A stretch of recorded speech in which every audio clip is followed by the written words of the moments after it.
Welcome to Prophetic TV with your host, Elijah List founder, Steve Shultz. Prophetic TV is a production of Elijah List Ministries. To find out more, log on to prophetic.tv. Today, Steve's guest is Joan Hunter, who's been involved in the healing ministry for over 30 years.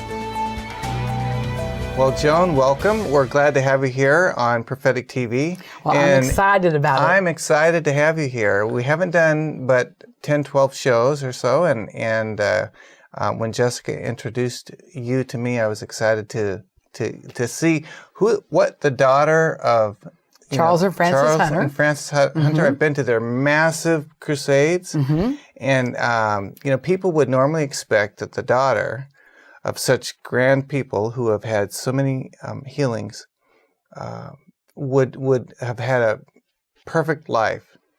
Well, being the daughter of Charles and Frances Hunter is not an inoculation against the trials and testings and provings of the enemy and / the provings of the Lord.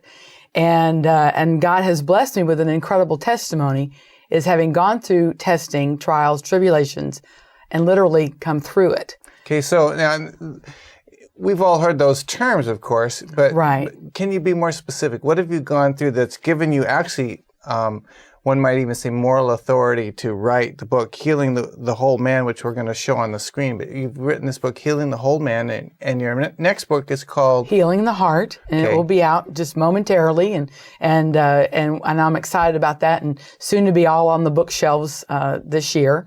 And it's going to be very, very exciting because it deals with a lot of different things. The Healing the Whole Man, it's a handbook, and it deals with not just getting healed physically, but every area of your life, mentally, spiritually, emotionally, every area, and of course the body. Now, your parents' ministry was more of the body. Physical healing. Okay. Yes. Okay. What happened to you that got you into this area? Well, if you knew me a few years ago, you're going, where is Joan? Because she's not in there anymore. And it was the wimp that looked for the curtain to try to hide behind the curtain rather than to be on this side of the television cameras. And I've served my parents for 37 years in the ministry, and I've learned a lot.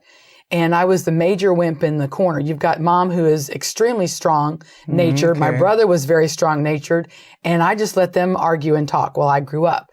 And so I learned just to be quiet. And what I had to say, what didn't amount to anything. And then you enter into a marriage, and then you get shut down emotionally, physically, spiritually, verbally. And so you just have proven that what you have to say isn't worth anything. So you have famous parents who serve God with all their heart. Right. You end up growing up as a wimp. You say as a wimp, but there's woundedness and no self-esteem. Okay. Not low. It was zero. Okay. And it sounds to me like when I hear you talk that it built upon itself and it became bigger and bigger throughout your life. Well, what happened is about 7 years ago, I've been married for 25 years. We were in the ministry, traveled with my parents all over the world, did healing explosions, etc. Pastored a church in Dallas area for 18 years. We did that together. And all the while, he was living a double life as a homosexual. Oh, my. And I stood and believed that he would get free and delivered and so forth. And finally, God gave me the freedom. He says, enough is enough. Now, had you known for a long period of time? Several years before that, yes. And, but when, the promise is, I'm not doing that, and it was like everything was pointing to it, but I couldn't get a divorce on suspicion. Can I ask you a question about that? Let me just take a little sideways segue. There seems to be an explosion, as it were, of people being discovered with this failing. Is this more pervasive in the church than we have any idea? Yes. And how is it that it's been kept covered up so long? Well, one thing that my ex-husband said, he says, what can I tell you? I've just been a very good actor for all these years. Okay. And we've learned to act, and I'll say act in the church. Okay. Because I think one of the greatest lies in the church is the answer to this question. How are you? I'm fine. And people are dying on the inside.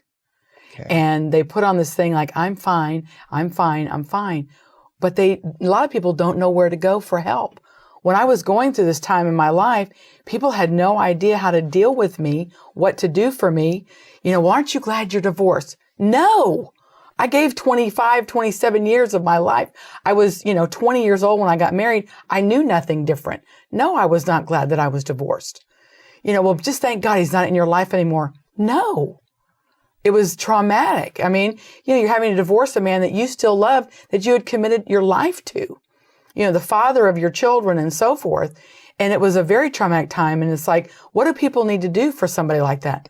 Love them. Love them. Now, how do, we've heard this expression all of our lives. Hate the sin, love the sinner. Love the sinner, hate the sin. Whichever way you say it. Mm-hmm. And of course, I believe that. But I don't think the church has a clue of how to really do that. In other words, we love the person, but then when we find out that they fall, I think the church is one of the only organizations that kill the wounded. They eat the wounded, or however you would say that. How does the church restore those fallen in this kind of sin? First of all, they have to be willing to be restored. Okay. And if they're not, and that's when God finally said, enough is enough. Okay.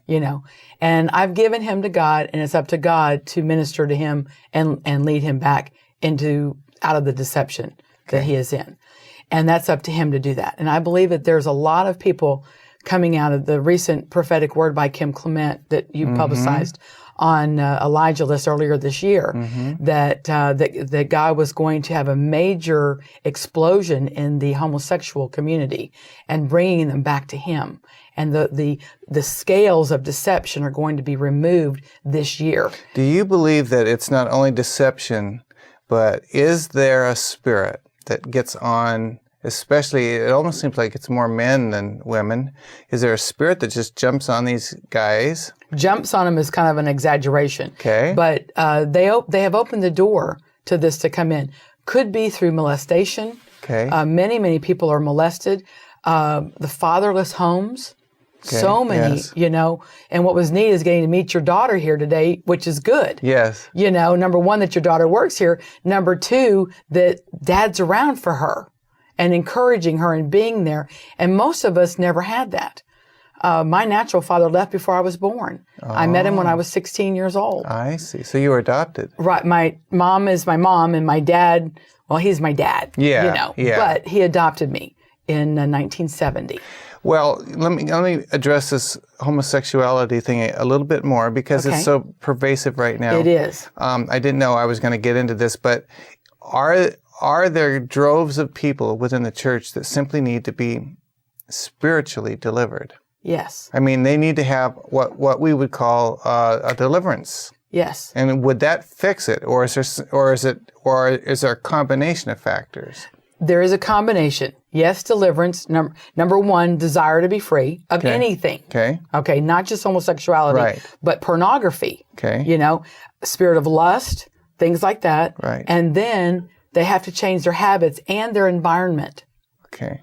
And for example, if you walk into your office and everybody is just highly critical of you, something's got to change.